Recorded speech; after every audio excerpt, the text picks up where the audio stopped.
We are in Miami for Super Bowl 54, just 6 days away. The Kansas City Chiefs hosting, air quotes, hosting the San Francisco 49ers. The Chiefs are the home team. First time in the Super Bowl for them in 50 years. 50 years for the Chiefs. Crazy. Long time coming. And this is one of those teams that kind of like the AFC's version of the Vikings, where they're relevant. They contend. Right. They knock on the door, but there's always something. There's always something. And now they got something in Patrick Mahomes, paired up with Andy Reid, who became the coach I compare in them more to 2013. the Packers. I don't know why. The Packers got 4 trophies. I know. Well, they have a trophy. One. Right. They got one the more than your Vikings do. But it's been 50 years since they've gotten back. I mean, all the home playoff losses. Yes. I think it's more, at some levels, Yeah. more frustrating to be on the porch and unable to kick the door in than to be out in the weeds and the bushes, unable to even find the stairs to the porch, like teams like the Browns and the Lions. I think it is more frustrating. I do agree with that. Yeah, when you keep getting close and close, it's just like a little bit of it's torture that way,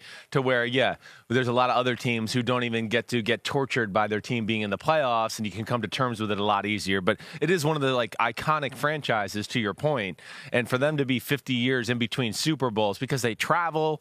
I mean, they travel like a Green Bay Packer fan base. I mean, it's truly a special place when you go into Arrowhead. So this stadium, this whole city is going to be red and yellow. I know. I don't know. The 49ers are strong too. They are. I know. I just think we're going to see a lot of different shade of red with a little gold splash there. So you've got Andy Reid, who's been coaching for 20 years now. Yeah. He is 16 years between Super Bowl appearances. He has continuously coached the entire time, the Eagles and then the Kansas City Chiefs. And you've got Patrick Mahomes, second year as a starter, parallels to Dan Marino. On the 49ers side, you've got parallels from Jimmy Garoppolo to Bob Greasy because he hasn't been throwing much. On the Chiefs side, it's parallels between Patrick Mahomes and Dan Marino, the young gunslinger, the guy who's revolutionizing the game, getting an early shot to set his legacy. Right. And the lesson from Dan Marino is, and we're going to have him on set later this week, and I'm sure he gets asked about this far more than he'd like to talk about it. When you get to the Super Bowl that early, you just assume you're going to be back again and again and again, and he never got back. Never got back. And, I think first thing, too, just to hit on this, just the Andy Reid thing like you talked about, to me, I always look at it and still go, the parallels between Dick Vermeil are amazing. I mean, the fact that they started off in Philadelphia, Dick Vermeil got with the Rams and got with a special quarterback and a special offense, and here's Andy Reid with a special quarterback and a special offense. But to like the Mahomes point, Trent Green wasn't that special. No, but Kurt Warner, yeah, okay. I'd mention your buddy. Thank you. But to your Mahomes point, like I can't state how big this week is really. I mean, where does Mahomes' career go? This is going to be a defining moment. I mean, is he going to go into Dan Marinoville? Is he going to go into John Elwayville, where it's just going to be a constant fight to try to win one? Is it going to be the start of, watch out, he won, and now it's only year 2 of him starting, and now he's got a chance to become a 3 or 4-time Super Bowl champion? I mean, there is a lot at stake for Patrick Mahomes as far as his career and legacy just this week. I think that's what's fascinating about it. And, yeah, all the parallels between, Marino and us being here in Miami is fascinating anyways. Excuse you. Thank you. Thank you. I was trying to do that as subtly as possible. That's okay. I'm still trying to beat this cold. Yeah. I think I have it almost beat. You better beat it. I'm going to give it to you. Yeah, thank you. I know you are. Thank you. The thing about Mahomes, because it's not in a vacuum, there's always an opponent, and he's facing a pretty formidable opponent. That's the problem. There's only so much of this game he can control, and if you've got this 49ers meat grinder offense that's going to be able to run the ball, it doesn't matter what Mahomes can do. Right? It's going to be, all right, the 49ers chew up a bunch of clock, and they're going to score their points, and now, hey, Patrick, it's on you to go out there and make it happen. And the one thing we've seen from the Chiefs in their 2 playoff wins, slow starts. Yes, they can't afford to have a slow start.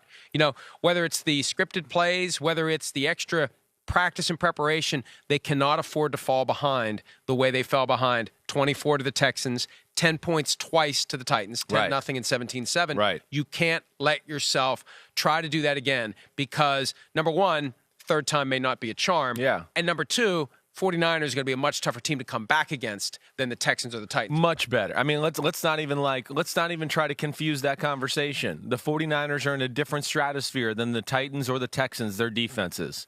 The Titans' pass defense was 26th in football, something like that. This San Francisco 49ers defense has everything. And to your point, Mike, I mean, you're 100% right. You give them a 10-0 lead, a 17-0 lead with these pass rushers, and now they can drop back into coverage. I don't know. I don't think Mahomes will be able to pull off that type of magic. Now, the big thing is to what you said, will the 49ers give them that slow death run game? The 49ers traditionally are not really a slow death run team that way anyways, so we'll see.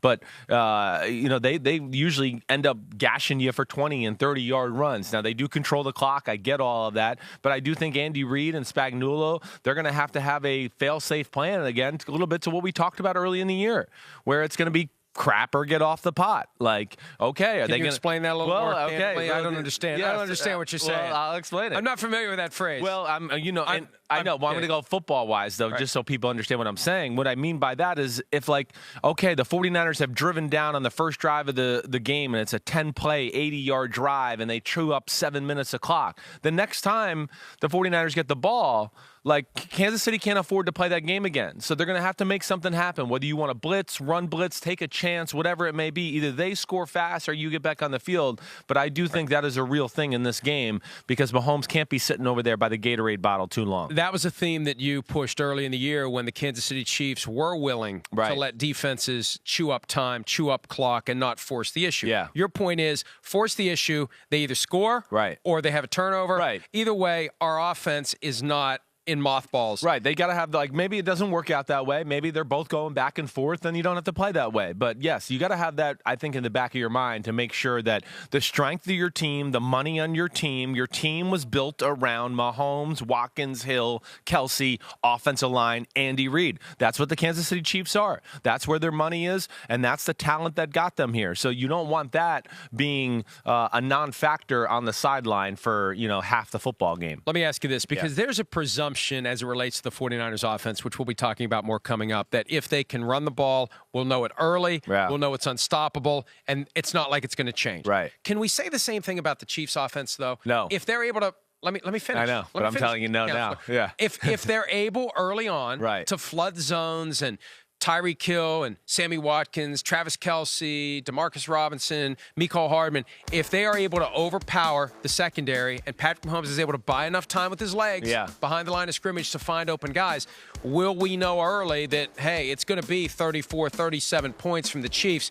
Good luck keeping up with them. Well, I don't know if you will. With these type of games, the Super Bowl, it only takes one or two plays to jumpstart things to where all of a sudden you go.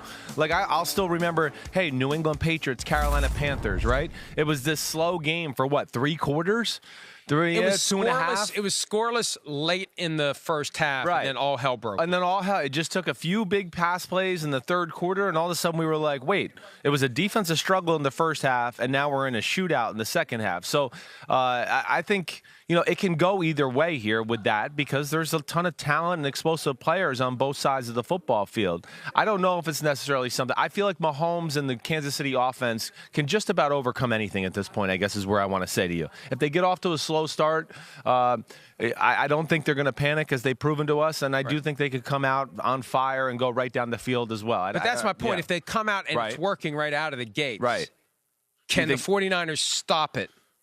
Can they adjust? Because I don't think that the Chiefs' defense can adjust. If they just can't stop the 49ers run game, that's that. Sure. My point is, if the Chiefs are coming out and that passing game is working, will the 49ers be able to adjust, or will it just be, hey, you know what? They finally stepped into a matchup where it doesn't favor them. Their secondary isn't good enough to continue to cover all those guys, and their front four can't get to Patrick Mahomes quickly enough. It's just not a good fit for them. I think to what you're saying right there, if they come out like that, then it's going to be a shootout. Yes, it will dictate the game. I think that's what I was trying to ask you earlier. I got you. You. Me off. Yeah. It's too early in the week for you to be cutting me off. I know. Sorry. Well, it's early, and I cut you off a lot. But I do think that, yes, if they get off to that type of start, that it just opens up the floodgates for Andy Reid to have no fear, formations, plays, whatever it may be. And then also think as a defense in those situations, Mike, you're like, whoa, they're on fire. Everything's coming at us from all different directions here. It's Kelsey, it's Hill, it's Watkins. I don't know what to expect. And then Reid's had 2 weeks of game plan. Then if it starts out like that, I would expect it to be a real high-scoring affair. The thing about the Super Bowl, you do have to basically expect the unexpected. Who would have dreamed last year that the Patriots and the Rams would combine for 16 points? Right. You just lock in and let it unfold. And that's the beauty of it. We're going to spend the whole week trying to figure out what's going to happen. And then at some point, we're just going to turn it on or and see go what to the happens. game and see what happens. That will not happen this year. 13-3.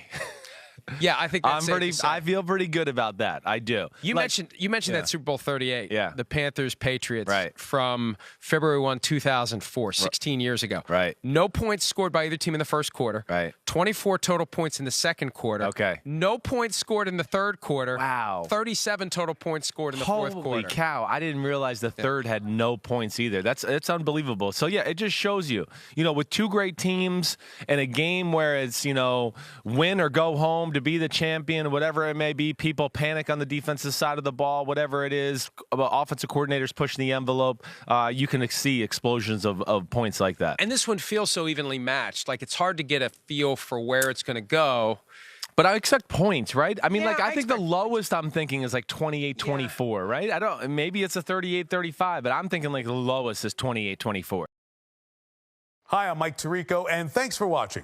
Make sure to hit subscribe for the latest news and highlights from NBC Sports.